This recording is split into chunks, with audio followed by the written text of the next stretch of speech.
Hey, this is Gen24 coming at you with another episode of Magic Workshop. This is your weekly financial breakdown for 11 April 2015. Major events going on right now is the Pro Tour Dragons of Tarkir. So that means that cards are being discovered. Cards that were hyped are being discovered as being bad. So we're going to be seeing a lot of movement up and down, left and right for cards probably in the next couple weeks. In this update, you'll notice it's a lot more than just Dragons of Tarkir like I did last week. All three of the Tarkir block sets are done. The prices are a lot closer to being true, and I've included a lot more information. So here we go. First up, we have Khans of Tarkir. We have the median and market value. Median is kind of the middle. Market is truer to what it's actually going for, so keep that in mind. Your median box average is 98.56 with a market value of 90.64, with a box only with a single rare, which is your typical box. 4 out of 6 of this cases like that is sitting at 86.95 with a market value of 80.65. Cases are sitting at 591.38 and 543.81. So with our market value, you can see right now Khans is not exactly that good of a set to be picking up. It's kind of plateaued. It's sitting stagnant, and its value is not there.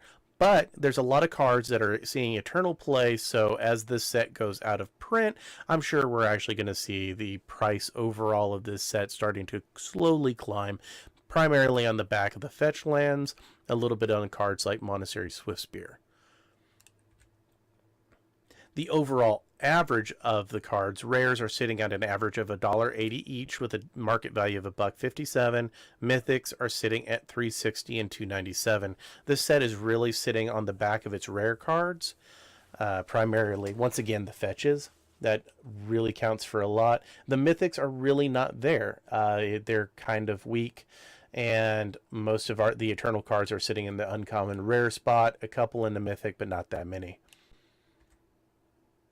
The fetch lands are the cards that have actually went up over the last week, and no real movement downward. I think Sidisi went down a little bit, but overall the set is pretty much sitting where it is sitting. Even the fetch lands only went up a minor amount. The second set of the Tarkir block, Fate Reforged, is currently sitting on a box average of 122.42 for median, 102.55 for market, 117.45 for the box only rare, with a market of 98.53. Cases sitting at 734.51 and 615.28. So looking at the market value, you see that at $100 you are pretty much breaking even on a box of Fate Reforged if you sell everything, and that's actually really riding on the back of having 2 fetches per box. Without that, the set really would be a lot weaker than it is. It has pretty much plateaued.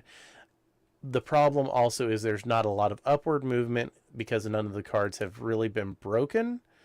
And with dragons coming out, the hype is going away, and so the hyped cards for Fate Reforged are starting to go down.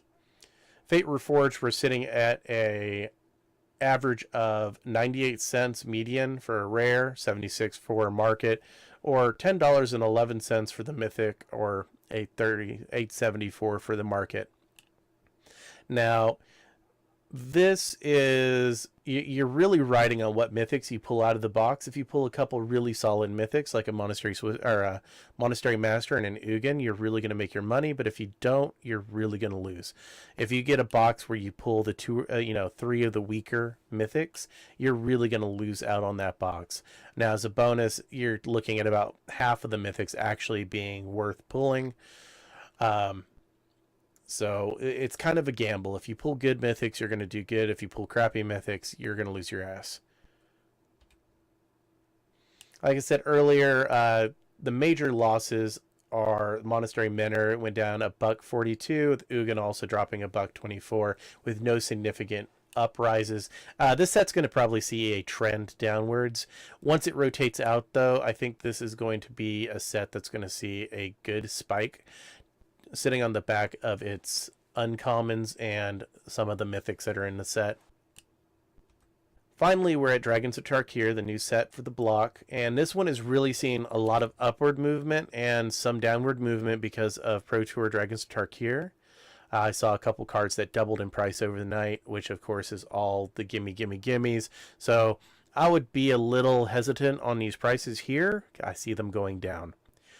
Your box average is sitting at 119.04 median, 104.11 market, with a box only rare at 109.74 or 96.03 market, with a case of 714.25 and 624.68. Now, this is right as Dragons of Tarkir is coming out. If anyone remembers when Manus Riders jumped up to $8 for a brief time, that's what's going on right now. There's absolutely zero stability in this set. Everything is jumping everywhere due to the Pro Tour. People are brewing decks. So if you're planning on buying and immediately turning around and selling, yes. If not, if you're looking to collect, I'd actually hold off and probably eventually buy singles. There's some decent value in this set, but I think a lot of the cards are going to drop a lot. Because right now we're sitting at a median value on rare average, or median average on rares of $1.68 with a market average of $1.45. Mythic sitting at 10.26 median with a market value of 9.13. So there's the prices are kind of high, and they definitely jumped from last week by over $10. So everything is really, really fluid. And the hype cards are starting to crash down, and new hype cards are emerging. Your major movers are your Dragonlord Ojitai, Dragonlord Otaka, Deathmist Raptor, Dramoka's Command, and then Narset and Sarkhan are dropping, and they drop like a stone. So right now, like I said, if you're planning on buying and turning around and immediately selling, you could definitely get your value. You're going to have a hard time if you don't pull a Narset still, though that's becoming a little bit easier as some of the other mythics have finally realized their potential and have started going up. Now, I just want to say my sources are TCG Player and MTGPrice.com. I use both of their price guides and their weekly features to gather a lot of my information. And I just want to thank you for watching. Please make sure you give it a thumbs up down there. That helps out a lot. Leave me a comment on what you'd like to see. If there's stuff you'd like to see me remove, make sure you subscribe so you get your weekly updates from the Magic Gathering financial news over here at Magic Workshop. Thank you for watching. Talk to you next time.